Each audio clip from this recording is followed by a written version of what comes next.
Eventually, man, you wake up and you're like, I'm done dealing with bullshit. I'm done taking bullshit from people in my life, but I'm also done accepting bullshit from myself. Okay? Because the last year, I was eating bullshit all year.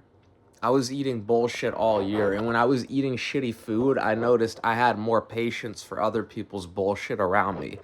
I would let other people get away with more disrespect to me because I was disrespecting myself by eating shitty food every day. I was eating pizza, ice cream, and drinking alcohol almost every day. And I don't think there's anything wrong with having a drink a day, but I was probably having like 4 drinks every day, which is probably excessive. And I was doing pizza, ice cream, candy. I was doing rice, beans, which rice is a junk food, believe it or not, for the most part. I mean, there's certain recipes you can make with rice that are okay, but for the most part, rice is junk food. For the most part, beans is junk food. Again, there's certain recipe you can make with legumes like lentils. You can sprout lentils and juice them. That's really good for you. But most of the way people are eating beans, like refried beans, just cooked rice and beans, not even sprouted, that's not good for you, right? So I was eating shit food all year last year. And I just noticed that because I was treating myself like shit, it made me more likely to accept disrespect from other people because I was already disrespecting my body with the way that I ate.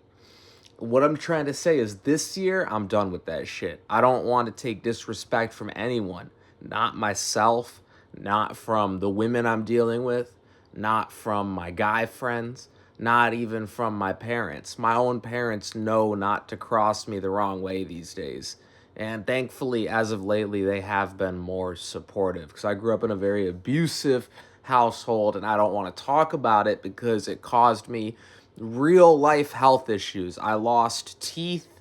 I have Crohn's. I have Lyme's. My body was deteriorating because no one took care of me when I was a child.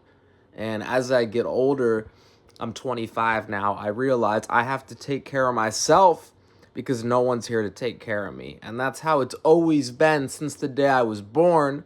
Because, like I said, I grew up in an abusive household. I just didn't realize it at that time. And thankfully, I have my parents that are there somewhat nowadays, not 100%, but somewhat. So, a support system is important. But in order to build a strong support system, you have to have mental clarity as to what you actually deserve in this life, because if you're not clear mentally on what you deserve as far as the people in your life and how they're supposed to treat you, then a lot of people, they'll just treat you at whatever level you most people in this world are not good people. A good person is going to treat you amazing even if you show up unconfident. They're going to try to raise your confidence. A good person is going to treat you amazing even if you have low self-esteem. They're going to try to raise your self-esteem. But most people aren't good people. Most people are average people. And the average person is going to treat you based on how you perceive yourself.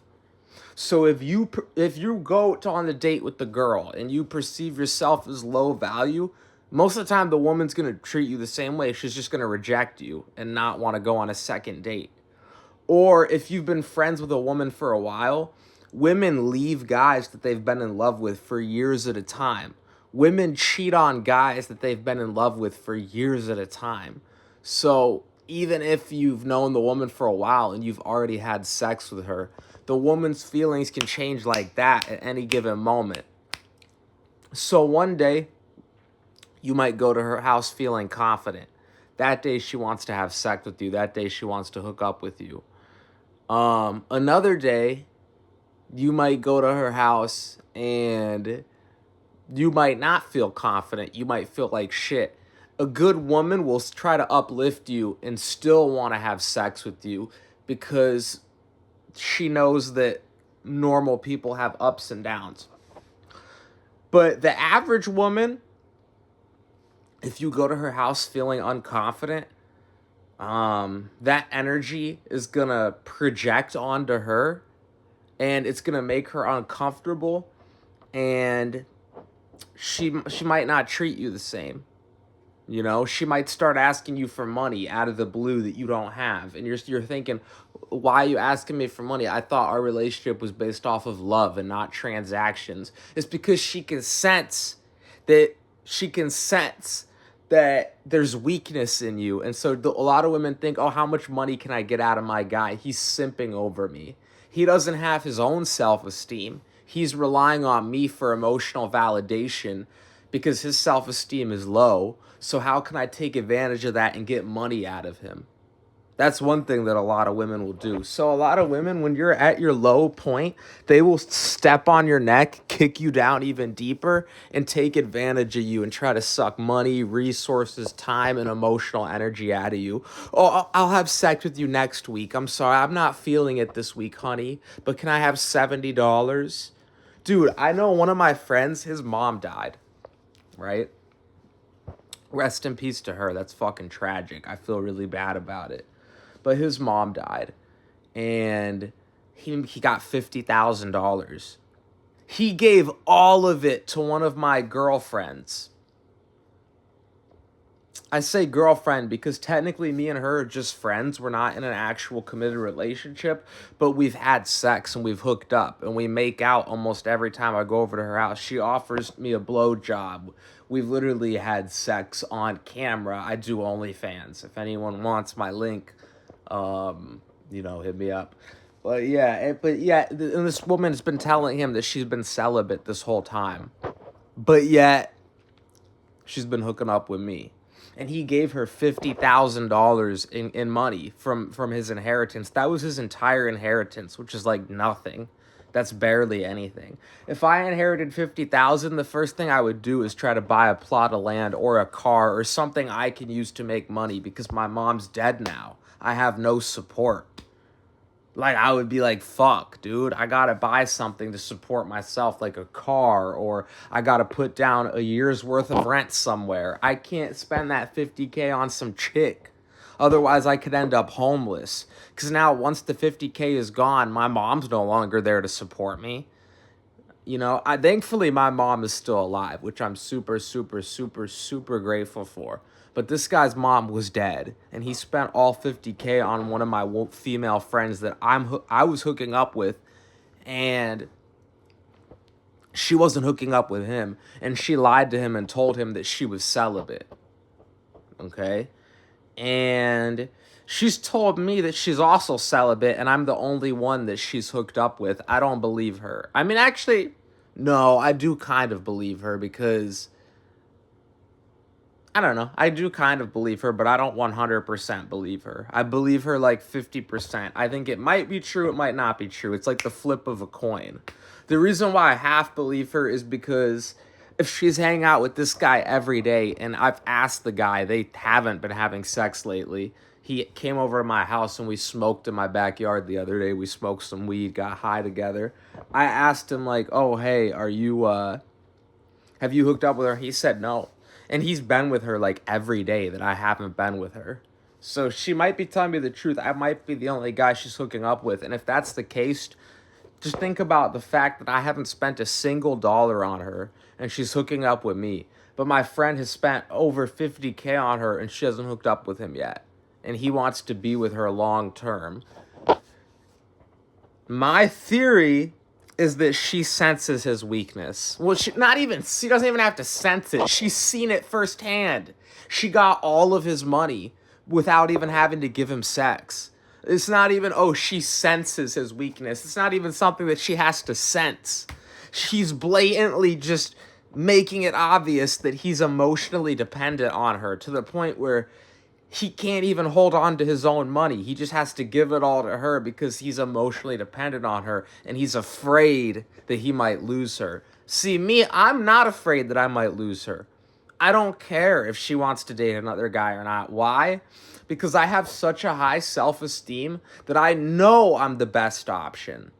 So if she loses me, that's her loss. I can go find another woman. And that's the mindset you want to have because that's what keeps you out of sticky situations.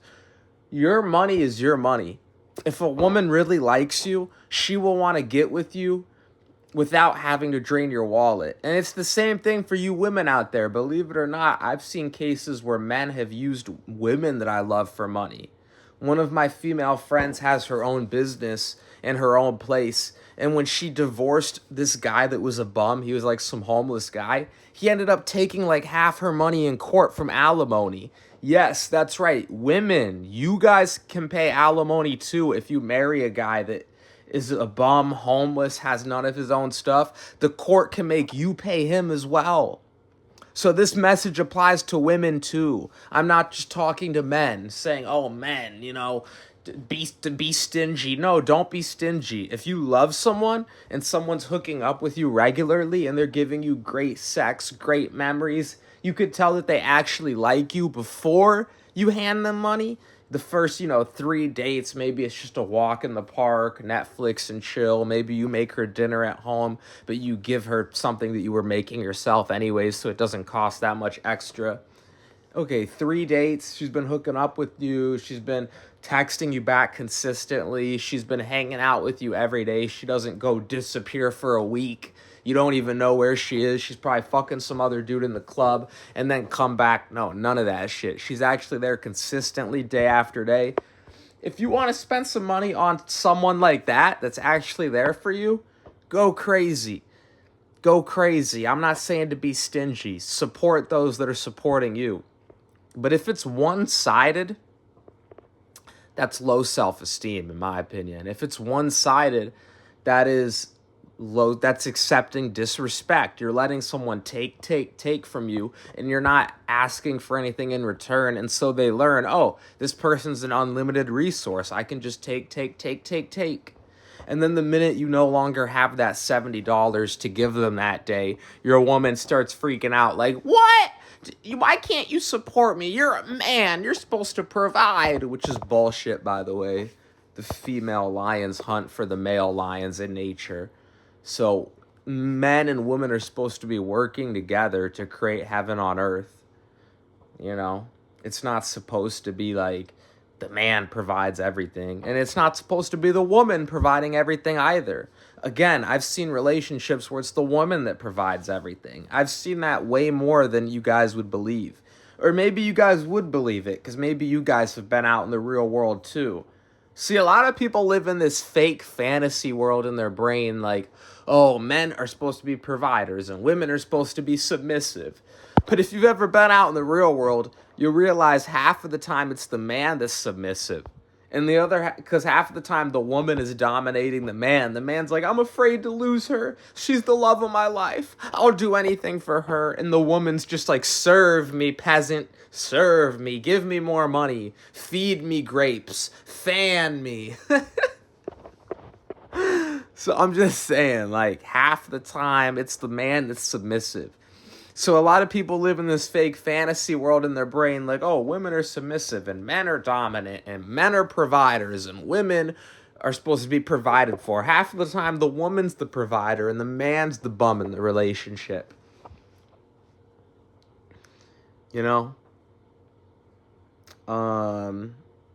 And I would be willing to provide for someone financially if they reciprocated in other ways. Like if my woman wanted to have sex every day, if she wanted to support me with my businesses, then that's different. That's like basically having an assistant at that point. So I'm more than willing to provide for a woman that's supporting my business endeavors, that's actually attracted to me and willing to have sex every day, and is actually loyal and consistent and is giving me peace because she's not out fucking other men, making me feel insecure. Like, why is my woman out fucking other men? Did I not fuck her good enough last night? Is my dick game not good enough? That's the problem when your woman goes out and fucks a bunch of other men. It affects your mental health. Now, if she's just a side girl, that's one thing. But if that's my main girl and you want me to provide for you financially, you got to be on point. That's like a job at that point. Just like a boss fires an employee from the job if they're not doing it right. That's how I am as a man. I'm ruthless. If my woman isn't living up to the job, I'm not going to provide financially for her. I might still be her friend. I'm not saying I'm just going to ghost her or block her. I'm not that cruel. But I'm sure as hell not giving you a full-blown salary if, you know, you're not living up to it, you know? And so that's the thing is you get to a point in your life where you're just, I know I went on a huge side tangent about women and relationships and providing and men and submissive and dominant, but I figured it played into the point of this video very well, which the whole point of this video, like I'm saying, is that I'm done taking disrespect from people. And a lot of the reasons why I think we take disrespect from people in our lives is because we don't respect ourselves. And I think the way that we learn to respect ourselves is through simple everyday actions. Clean your room, clean your car, you know, get up and go to work, make some money so that way you feel like you earned something that day, even if it's just a part-time job or even if it's you creating your own hours. Even if you're sick and disabled and you can only work 2 hours a week, even just working whatever you can help strengthen your mind and your body. It can help you get over your sicknesses and diseases because you're out, you know, you're out landscaping, moving around, even if it's just part-time, or you're doing DoorDash deliveries, you're walking, you're getting in your 10K steps that day, you know? Get a nice job that you enjoy, you know, or make your own business, whatever works best for you. Neither option is better than the other, you know. They both have their pros and cons. Start eating healthy. Only put the best nutrition in your body because that's a sign of self-love, and that's going to carry over into how you accept other people's treating you. Because if you're treating your body like the temple of God and you're only putting pure food in it, that's going to affect your mental clarity. It's going to make you think better, more clearly, so you're able to better see if you're being taken advantage of or not. A lot of people can't even see that they're being taken advantage of because their brain is that foggy that they just can't see what's going on in their life. So eat healthy, put the right nutrition in your body, exercise, and you don't have to kill yourself. If you're sick, tired, old, weak, you could start off with body weight only, and you can move up to weights whenever you're ready. You don't even have to move up to weights ever if you don't want to, but just do some type of exercise whenever you can. Walking, running, jogging, swimming, sex, if you're lucky enough to have a partner, squats, push-ups, pull-ups, eat healthy, you know, get enough rest. That's another way people abuse themselves is they don't get enough rest. And that's you disrespecting your body. And if you disrespect your body like that, you're more likely to take disrespect from other people because when you don't get enough rest, you have brain fog. And when you have brain fog, it's harder to see how people are treating you because your brain is foggy, okay? Rest, sunlight, food, nutrition. What type of job do you work? What type of people do you choose to surround yourself with? If you choose to surround yourself with people that are scumbags, no matter how good you treat yourself, they're probably still going to disrespect you. So that's part of self-respect and self-esteem is not even allowing certain people into your life, you know?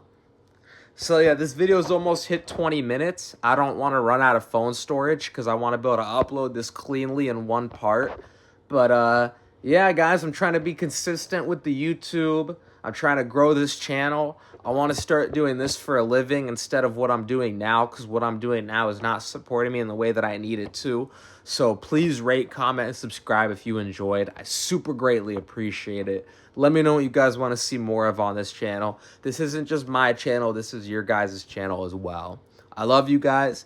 And until next one, I'm out. Love and peace.